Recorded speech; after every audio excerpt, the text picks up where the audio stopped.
আপনারা দেখছেন TVN 24 news network. সবশেষ আপডেটে স্বাগত জানাচ্ছি আমি রেশমা আহমেদ। মধ্যপ্রাচ্যে চলমান যুদ্ধে লেবানন এখন বড় নতুন ফ্রন্টে পরিণত হয়েছে।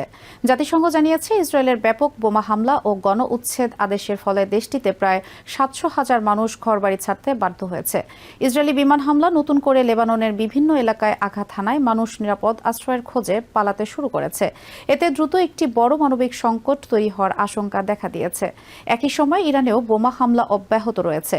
তেহরানের এক বাসিন্দা বলেন, আর 10 দিন যদি এভাবে তেহরানের হামলা চলে তাহলে কিছুই অবশিষ্ট থাকবে না। পেন্টাগন জানিয়েছে আমেরিকা ও ইসরায়েলের সঙ্গে যুদ্ধ শুরু হওয়ার পর থেকে ইরানের হামলায় এখন পর্যন্ত 7 জন আমেরিকান সেনা নিহত হয়েছে। এছাড়া 140 জন সেনা আহত হয়েছে, যার মধ্যে 8 জনের অবস্থা গুরুতর। লেবাননের রাজধানী বৈরুত এবং আশেপাশের ঘনবসতিপূর্ণ এলাকায় হাজার হাজার মানুষ আশ্রয়ের সন্ধানে স্কুল ও সরকারি ভবনে অবস্থান নিয়েছে। অনেক পরিবার আবার গাড়ির ভেতরে বা সমুদ্র তীরবর্তী রাস্তার ফুটপাতে রাত কাটাচ্ছে।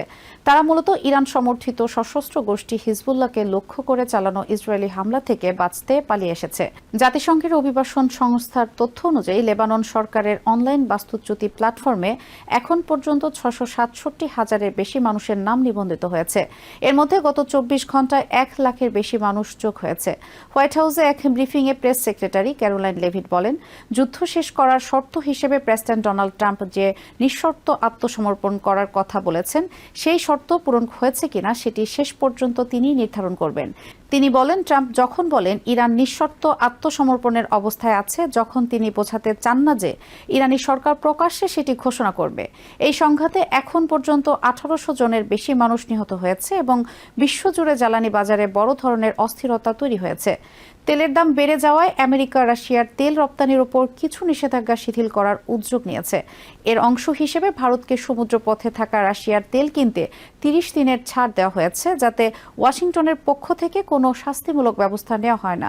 আমেরিকার ট্রেজারি সেক্রেটারি স্কট বেসেন্ট জানিয়েছেন, রাশিয়ার তেলের উপর আরও নিষেধাজ্ঞা তুলে নেওয়ার বিষয়টি বিবেচনা করা হচ্ছে। এদিকে ইসরায়েলের প্রধানমন্ত্রী বেঞ্জামিন নেতানিয়াহু বলেছেন, তিনি আশা করেন ইরানের জনগণ ইসলামিক প্রজাতন্ত্রের শাসন ব্যবস্থাকে ক্ষমতা থেকে সরিয়ে দেবে। তার মতে, যুদ্ধ কবে শেষ হবে তা শেষ পর্যন্ত নির্ভর করছে ইরানের জনগণের উপর। ইসরায়েলি সেনাবাহিনী মঙ্গলবার তেহরানে নতুন করে হামলার ঘোষণা দিয়েছে। স্থানীয় বাসিন্দারা বলছেন, সোমবার রাত থেকে মঙ্গলবার ভোর পর্যন্ত চালানো হামলাগুলো যুদ্ধ শুরুর পর সবচেয়ে ভয়াবহগুলোর মধ্যে একটি।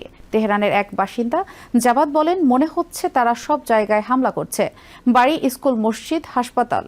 লেবাননের বৈরুতের উপকূলীয় সড়কে বাস্তুচ্যুত বহু পরিবার খোলা আকাশের নিচে আশ্রয় নিয়েছে। তাদের একজন 60 বছর বয়সী রিম হোসেন, যিনি বৈরুতের দক্ষিণাঞ্চল থেকে পালিয়ে এসেছেন। তিনি বলেন, আগে মানুষ তাদের খাবার এনে দিত, কিন্তু এখন সেই সহায়তাও কমে গেছে। রিম বলেন, আগে তারা ঘরে বসে কিব্বে, আঙ্গুর পাতা ভর্তা, তাব্বুলে আর ফাত্তুসের সঙ্গে গ্রিল করা মাংস খেতেন।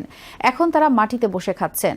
তিনি আরও বলেন, আগে তিনি কাজ করতে যেতেন, তার বাচ্চারা ঘরে থাকত, তিনি তাদের জন্য খাবার নিয়ে ফিরতেন। এখন তিনি নিজেই রাস্তায় বসে আছেন। লেবাননের কর্তৃপক্ষ জানিয়েছে, ইসরায়েলি সেনাবাহিনী সাম্প্রতিক দিনগুলোতে বৈরুতের দক্ষিণাঞ্চল, দক্ষিণ লেবাননের বিস্তীর্ণ এলাকা এবং পূর্বাঞ্চলের বেকা উপত্যকার কিছু অংশ খালি করার নির্দেশ দিয়েছে, যেসব এলাকা দীর্ঘদিন ধরে হিজবুল্লাহর রাজনৈতিক ও নিরাপত্তা ঘাঁটি হিসেবে পরিচিত। এর ফলে কয়েকদিনের মধ্যেই বিপুল সংখ্যক মানুষ ঘরবাড়ি ছেড়ে পালাতে বাধ্য হয়েছে। নিউ ইয়র্ক থেকে সম্প্রচারিত টিভিএন 24 টেলিভিশন বিশ্বজুড়ে বাঙালির কণ্ঠস্বর।